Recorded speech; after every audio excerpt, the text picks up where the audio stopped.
Philippine hunk actors in their chubby looks? Magugustuhan mo pa kaya sila? Ang kasagutan sa ating video.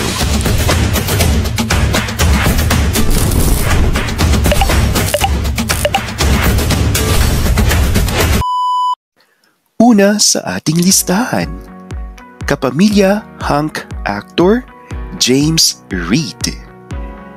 Ito po ang itsura ni James Reid kapag siya ay tumaba. At para sa akin, pogi pa din si James Reid. So for me, it's a yes. Once again, James Reid.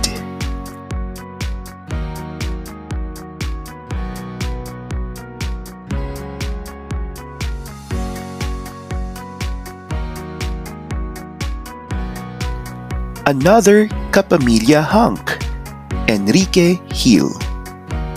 Ito ang itsura ng napakapogi at super fresh na Enrique Hill pag siya ay tumaba.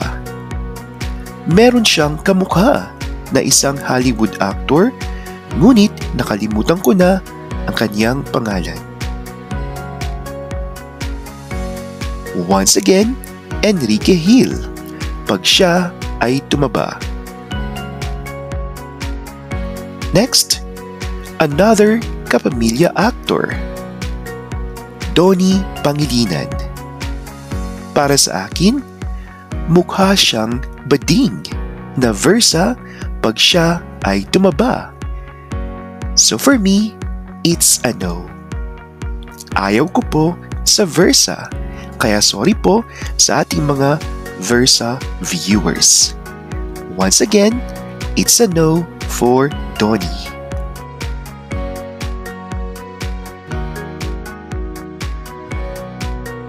Next, GMA Kapuso hunk actor David Licauco.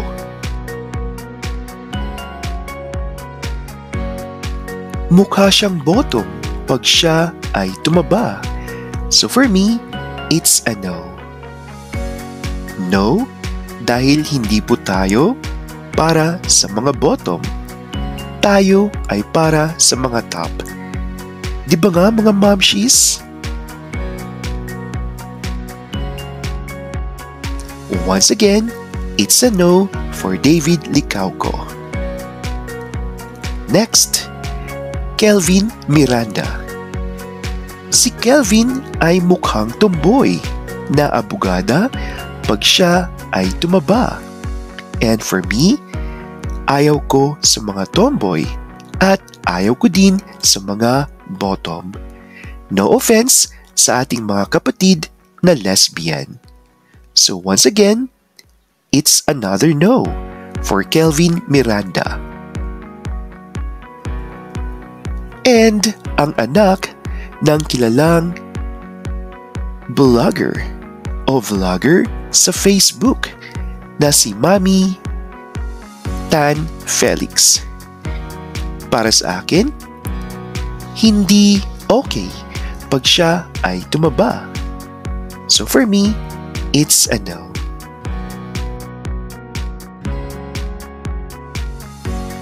Once again, ang anak ni Mami Grace na si Miguel Tan Felix. Next, incognito star Anthony Jennings. Look at him. Mukhang yayamanin at siya ang gustong-gustong lapitan ng mga macho dancers dahil sa kanyang itsura. Itsurang pangmayaman at madaming pera. Next, Gerald Anderson. Para sa akin, pwede na to. Mukha siyang top na top, at yan ang ating bet na bet. Di ba nga mga ka-Star Buzzers? So for me, pwede na to. Gerald Anderson.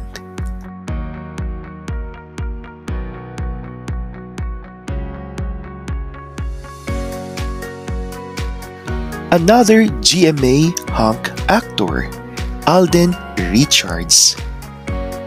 Hala, anong ginawa niyo kay Alden Richards?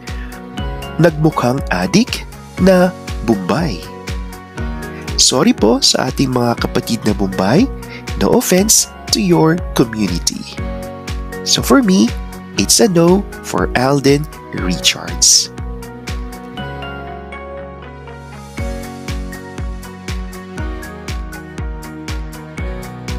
Next on our list, J.M. Ibarra. Hindi ko masyadong kilala ang hunk actor na ito. Pero para sa akin, pwede na din itong hunk actor na si J.M. Ibarra. It's a yes, it's a yes, it's a yes for me. Next, another incognito star, Daniel Padilla. Marami ang nagsasabi na medyo kahawig ni Daniel Padilla si Charis Pempenko.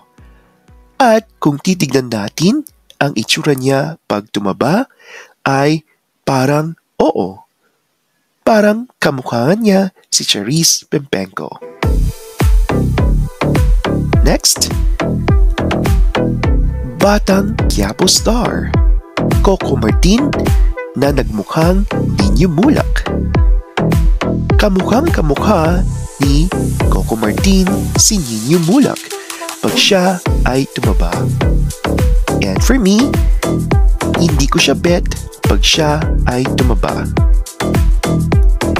And last on our list, another Kapuso hunk actor, Ruru Madrid. At grabihan ang kanyang itsura pag siya ay tumaba.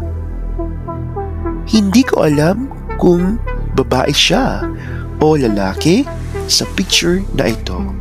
So for me, it's a no.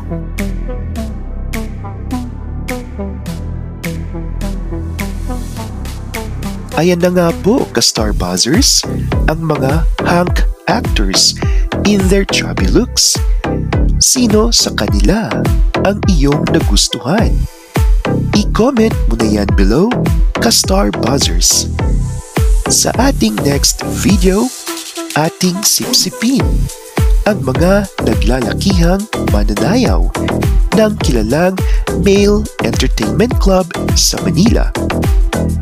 Abangan niyo po yan sa ating next updates.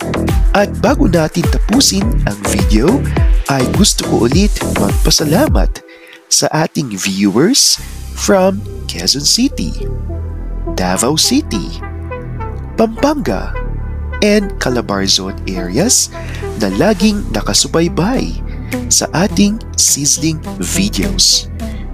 Maraming salamat, ka-Star Buzzers, and thanks for always watching. Have a good one!